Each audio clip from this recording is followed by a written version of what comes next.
नमस्कार शेतकरी मित्रांनो, आपल्या सर्वांचे पुन्हा एकदा सहर्ष स्वागत आहे आजच्या नवीन व्हिडिओमध्ये.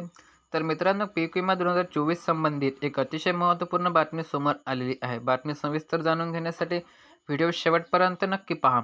तर मित्रांनो, अखेर 25% अग्रिम पीक विम्याचा मार्ग मोकळा.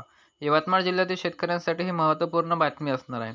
शेतकऱ्यांसाठी महत्त्वपूर्ण योजना म्हणजे पंतप्रधान पीक विमा योजना. यंदा खरीप हंगाम 2024मध्ये जिल्ह्यातील 5 लाख शेतकऱ्यांनी पीक विमा काढला आहे. अतिवृष्टी व सततच्या पावसामुळे जिल्ह्यात सोयाबीन, कापूस पिकाचे प्रचंड नुकसान झाले.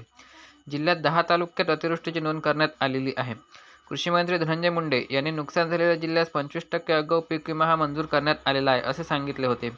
त्यामुळे जिल्ह्यातील शेतकऱ्यांच्या खात्यात 25% पीक विमा कधी जमा होणार याकडे शेतकऱ्यांचे लक्ष लागलेले आहे.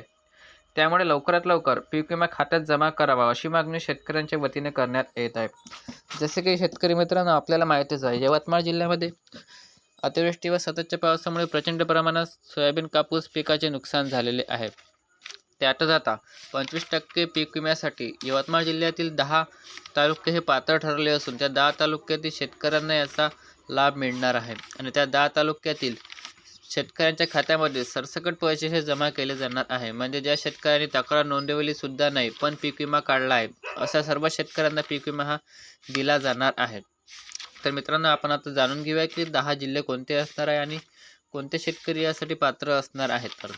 तर ज्या शेतकऱ्यांनी 1 रुपयातील पीक विमा काढला होता अशा शेतकऱ्यांना याचा लाभ मिळणार आहे. तर ते 10 तालुके कोणते असणार आहे आपण सर्वप्रथम जाणून घेऊया. त्यातील पहिला तालुका आहे आर्णी, उमरेड, कळंब, केळापूर, घाटंजी.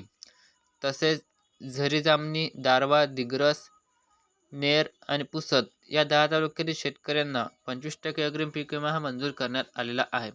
उर्वरित तालुक्यातील शेतकऱ्यांना मात्र 25% पीक विमा मिळणार नाही. त्यांना फक्त ज्या शेतकऱ्यांनी वैयक्तिक तक्रार नोंदवली होती अशाच शेतकऱ्यांना उर्वरित तालुक्यातील शेतकऱ्यांना पीक विमा मिळणार आहे.